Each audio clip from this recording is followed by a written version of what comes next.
গত ২ দিনে ছাত্রলীগের ঢাকা বিশ্ববিদ্যালয় শাখার সাধারণ সম্পাদক এবং ক্ষমতাচ্যুত সরকারের ৪ জন প্রভাবশালী সদস্যকে গ্রেফতার করা হয়েছে। প্রথম দিন দুজনকে গ্রেফতার করা হয়েছিল, সাবেক আইনমন্ত্রী আনিসুল হক এবং সাবেক প্রধানমন্ত্রী শেখ হাসিনার বেসরকারি বিনিয়োগ এবং বাণিজ্য উপদেষ্টা সালমান এফ রহমান। তাদের দুজনকেই নিউ মার্কেট থানায় করা একটা হত্যা মামলায় গ্রেফতার দেখানো হয়েছে। এই শব্দটা আমরা একটু মনে রাখি, গ্রেফতার দেখানো হয়েছে। পরদিন তাদের আদালতে তোলা হয় এবং 10 দিনের রিমান্ড চাওয়া হয় এবং আদালত 10 দিনের রিমান্ড মঞ্জুর করে। এখন নিউ মার্কেট থানায় করা সেই হত্যা মামলায় তাদেরকে 10 দিনের রিমান্ডে নেওয়া হয়েছে।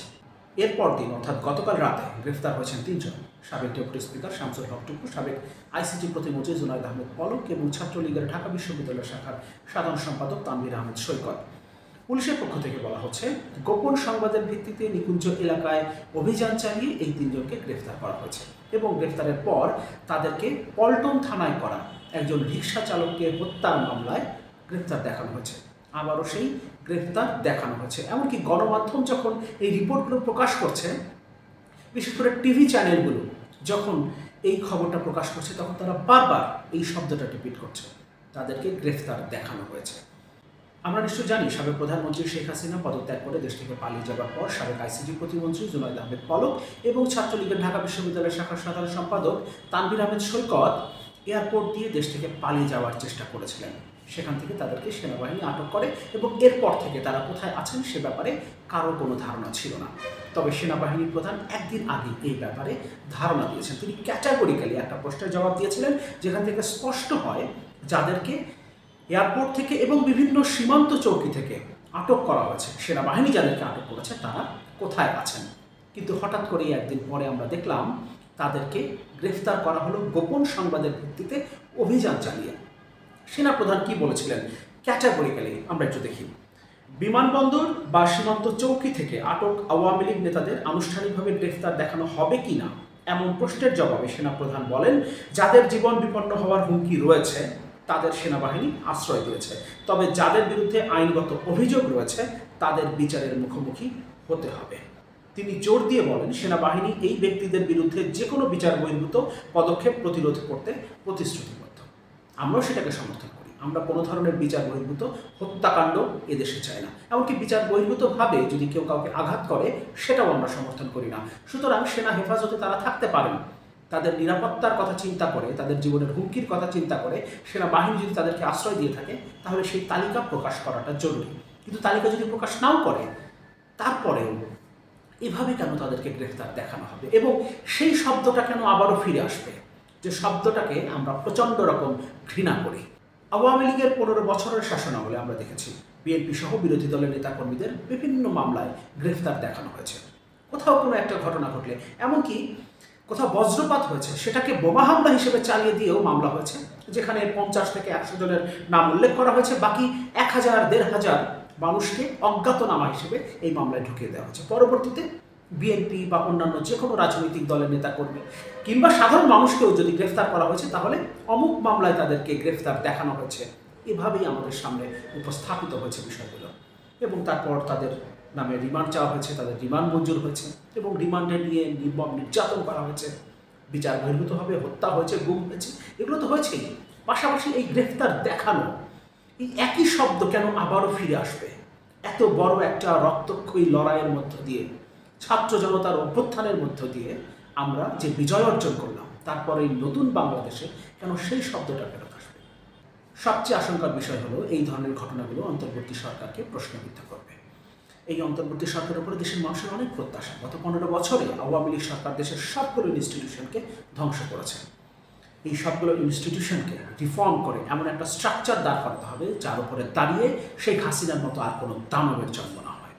এবং সেই লক্ষ্যেই অন্তর্বর্তী সরকার কাজ করছে এবং অন্তর্বর্তী সরকারের প্রতিটি পদক্ষেপকে আমরা সমর্থন করি। কিন্তু এই বিষয়গুলোকে অবশ্যই খেয়াল রাখতে হবে, যেন আওয়ামী স্বৈরাচারের দিনগুলো আবারও কোনোভাবে, কোনো ফর্মে সরকারের কোনো একটা ইনস্টিটিউশনের মাধ্যমে ফিরে না আসে।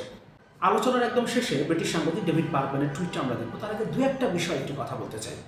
যে দুটো মামলায় এই 5 জনকে গ্রেফতার দেখানো হয়েছে, নিউ মার্কেট এবং পল্টন থানায় করা দুটো হত্যা মামলা, এবং তাদের প্রত্যেককেই 10 দিনের রিমান্ডে নেওয়া হয়েছে। এর মধ্য দিয়ে এই 5 জনের বিরুদ্ধে সত্যিকারের যে অভিযোগ, তাদের প্রকৃত যে অপরাধ, সেটাকে কি আড়াল করার চেষ্টা করা হচ্ছে কিংবা কোনোভাবে দুর্বল করা হচ্ছে? এই 5 জনের মধ্যে একজনের আমলনামা দেখলে আমরা বুঝতে পারবো তাদের অপরাধ আসলে কতটা বড়, কিন্তু সেই তুলনায় কতটা তুচ্ছ অভিযোগ আনা হচ্ছে তাদের বিরুদ্ধে। সালমান এফ রহমান, সাবেক প্রধানমন্ত্রী শেখ হাসিনা বেসরকারি বিনিয়োগ এবং বাণিজ্য উপদেষ্টা, দেশের ব্যাংক ব্যবস্থা থেকে শুরু করে সবগুলো ফাইন্যান্সিয়াল ইনস্টিটিউশনকে ধ্বংস করেছে। দেশের শেয়ার মার্কেট লুট করে হাজার হাজার কোটি টাকা বিদেশে পাচার করেছে, হাজার হাজার মানুষকে নিঃস্ব করেছে, অনেকে ভার সইতে না পেরে আত্মহত্যা করেছে। দেশের ব্যবসা বাণিজ্য কুক্ষিগত করে সরকারের কয়েকজন অলিগার্কের মধ্যে ডিস্ট্রিবিউট করে দেশের ব্যবসার পরিবেশ পুরোপুরিভাবে ধ্বংস করেছে। দেশের অর্থনীতি আজকে যে অবস্থায় এসে দাঁড়িয়েছে তার মেইন কালপ্রিটদের মধ্যে সালমান এফ রহমান একজন, অথচ তার বিরুদ্ধে খুবই জেনারেলাইজ অভিযোগ আনা হয়েছে, যেটা প্রমাণ করা অনেক কঠিন হবে। আমি জানি না ভবিষ্যতে হয়তোবা সত্যিকারের অপরাধগুলো নিয়ে তার বিরুদ্ধে আরও অভিযোগ আসবে, আরও মামলা হবে, কিন্তু শুরুতে তাকে যে মামলায় গ্রেফতার দেখানো হলো এটা নানান প্রশ্ন তৈরি করবে এবং আবারও বলছি অন্তর্বর্তীকালীন সরকারকে প্রশ্নবিদ্ধ করবে। ব্রিটিশ সাংবাদিক ডেভিড বার্গম্যানের টুইটটা আমরা একটু দেখি। মানবজমিন একটা রিপোর্ট করেছে, পুরনো পথেই পুলিশ আদালত। বার্গম্যানের প্রশ্ন, বাংলাদেশের সাবেক আইনমন্ত্রী আনিসুল হক ও সাবেক প্রধানমন্ত্রী শেখ হাসিনার বেসরকারি শিল্প বিষয়ক উপদেষ্টা সালমান এফ রহমানের বিরুদ্ধে দায়ের করা মামলায় আদালতে পুলিশের ভূমিকা নিয়ে প্রশ্ন তুলেছেন খ্যাতিমান ব্রিটিশ সাংবাদিক ডেভিড বার্গম্যান। ফেসবুক এবং এক্সে তিনি লিখেছেন, বাংলাদেশে সরকার পরিবর্তন হলেও পুলিশ এবং আদালতের আচরণে তেমন পরিবর্তন দেখা যাচ্ছে না। বুধবার আদালত পুলিশের আবেদনের ভিত্তিতে সাবেক প্রধানমন্ত্রীর বেসরকারি শিল্প বিষয়ক উপদেষ্টা সালমান রহমান এবং সাবেক আইনমন্ত্রী আনিসুল হককে 10 দিনের জন্য রিমান্ডে পাঠিয়েছে। তাদের বিরুদ্ধে অভিযোগ আনা হয়েছে তারা হত্যাকাণ্ডের উস্কানিদাতা। যদিও এখনো মামলার এফআইআর আমার দেখা হয়নি, তবে এটা অনেকটা পূর্বের সরকারের আমলে বিএনপি নেতাদের বিরুদ্ধে পুলিশের দায়ের করা মিথ্যা মামলার মতো বলে মনে হচ্ছে। পূর্বে আওয়ামী লীগ সরকারের সময় পুলিশ বারবার বিএনপি নেতাদের বিরুদ্ধে এমন অভিযোগ করত যে তারা দলের কর্মীদের দ্বারা সংঘটিত অগ্নিসংযোগের ঘটনায় জড়িত। তিনি লিখেছেন, কোনো সন্দেহ নেই যে 24 বছর বয়সী দোকানকর্মী শাহজাহান আলীকে 16 জুলাই পুলিশ হত্যা করেছে, কিন্তু এই হত্যার ঘটনায় সালমান রহমান ও আনিসুল হকের সরাসরি জড়িত থাকার প্রমাণ পাওয়া কঠিন। তাদের বিরুদ্ধে অভিযোগ আনা হয়েছে মূলত আওয়ামী লীগ সরকারের সদস্য হওয়ার কারণে। তিনি আরও লিখেছেন, 16 জুলাই আইনশৃঙ্খলা বাহিনীর গুলিতে 6 জন নিহত হয়েছিল, তবে এই 2 জনকে কিভাবে দায়ী করা হচ্ছে? তাহলে কি সরকারের সব সদস্যকেই বিশেষ কোনো সিদ্ধান্তের জন্য অভিযুক্ত করা হবে, যা হয়তো ঊর্ধ্বতন পুলিশ কর্মকর্তা বা সরকারের নির্দিষ্ট কোনো সদস্য নিয়েছেন? তিনি লিখেছেন, আরেকটি গুরুত্বপূর্ণ বিষয় হলো ডেইলি স্টারের প্রতিবেদন অনুসারে বিএনপি জামাতপন্থী আইনজীবীরা আদালতে আসামিদের পক্ষে কোনো আইনজীবীকে দাঁড়াতে দেননি। আসামিদের প্রতিনিধিত্ব করতে আসা 2 আইনজীবীকে আদালতে মারধর করা হয়। এমন পরিস্থিতিতে বিচারক কিভাবে বিচার প্রক্রিয়া চালিয়ে যেতে দিলেন তা নিয়ে প্রশ্ন উঠেছে। বার্গম্যান বলেছেন, এই ধরনের রাজনৈতিক উদ্দেশ্য প্রণোদিত এবং মিথ্যা মামলা চলতেই থাকবে যদি না পুলিশ এবং আদালতকে পেশাদারিত্বের সঙ্গে আইন প্রয়োগের জন্য সুস্পষ্ট নির্দেশনা দেওয়া হয়। তিনি বলেছেন, হ্যাঁ, আওয়ামী লীগের শাসনামলে এই 2 ব্যক্তি অপরাধ করে থাকতে পারেন, অবশ্যই করেছেন, কিন্তু যথাযথ তদন্ত করে প্রমাণ সংগ্রহ করা উচিত এবং তার ভিত্তিতে মামলা দায়ের করা উচিত। তিনি আরও বলেছেন, বাংলাদেশের নতুন অন্তর্বর্তী সরকারের প্রধান উপদেষ্টা মোহাম্মদ ইউনূসের প্রেস সেক্রেটারি জানিয়েছেন, মানবাধিকার হবে তার প্রশাসনের মূল ভিত্তি এবং দেশের প্রতিটি নাগরিকের সুরক্ষা সরকারের শীর্ষ অগ্রাধিকার। বার্গম্যান লিখেছেন, কোনো সরকার কিভাবে নিজের সবচেয়ে বড় হুমকির বিরুদ্ধে ব্যবস্থা নেয় তা দেখে সেই সরকারের মূল্যায়ন করা হয়। এখন পর্যন্ত এই ধরনের ফৌজদারি মামলাগুলো সরকারের উপর নেতিবাচক প্রভাব ফেলছে।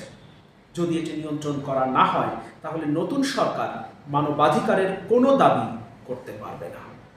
ডেভিড বার্গম্যান অনেক বড় একটা প্রশ্ন তুলেছেন, তবে আমি প্রত্যাশা করি অন্তর্বর্তী সরকারের আইন উপদেষ্টা অধ্যাপক আসিফ নজরুল এবং প্রধান উপদেষ্টা ডক্টর মোহাম্মদ ইউনূস এই বিষয়গুলোর দিকে দৃষ্টি দেবেন এবং ভবিষ্যতে এই ধরনের কোনো প্রশ্ন তোলার সুযোগ দেবেন না। গত 15 বছরে যারা এই দেশটাকে পুরোপুরি ধ্বংস করেছে তাদের বিরুদ্ধে এমন কোনো অভিযোগ আনা যাবে না যেটা তাদের প্রকৃত অপরাধকে আড়াল করতে পারে। সেনাপ্রধান 2 দিন আগেই বললেন, যাদেরকে এয়ারপোর্ট থেকে এবং সীমান্ত চৌকি থেকে আটক করছে সেনাবাহিনী তাদের জীবন বিপন্ন হতে পারে, এ কারণে তাদেরকে সেনাবাহিনী আশ্রয় দিয়েছে। তাহলে সাবেক আইসিটি প্রতিমন্ত্রী এবং ঢাকা বিশ্ববিদ্যালয় শাখা ছাত্রলীগের সাধারণ সম্পাদক যাদেরকে বিমানবন্দর থেকে আটক করেছিল সেনাবাহিনী তাদেরকে গতকাল গোপন সংবাদের ভিত্তিতে নিকুঞ্জ এলাকায় অভিযান চালিয়ে পুলিশ গ্রেফতার করল। বিষয়টা কেমন যেন লাগছে না? আমরা আসলে এই ধরনের নাটকের স্ক্রিপ্ট এতগুলো বছর ধরে দেখে অভ্যস্ত, এ কারণে এই বিষয়গুলো আমাদের বিশ্বাস হতে চায় না এবং এ ধরনের নাটকের স্ক্রিপ্ট আমরা আর দেখতে চাই না। এবং এভাবে এই মানুষগুলোকে গ্রেফতার দেখানো এখন পর্যন্ত সেনাবাহিনীর কাছে কারা কারা আশ্রিত আছেন, কে কোথায় আছেন, এই বিষয়গুলো নিশ্চিত করা না হলে সামনের দিনে এরকম আরও নানান প্রশ্ন তৈরি হবে এবং সবচেয়ে বড় আশঙ্কার বিষয় আমি আগেই বলছিলাম, অন্তর্বর্তীকালীন সরকার প্রশ্নবিদ্ধ হবে, যেটা আমরা কোনোভাবেই চাই না।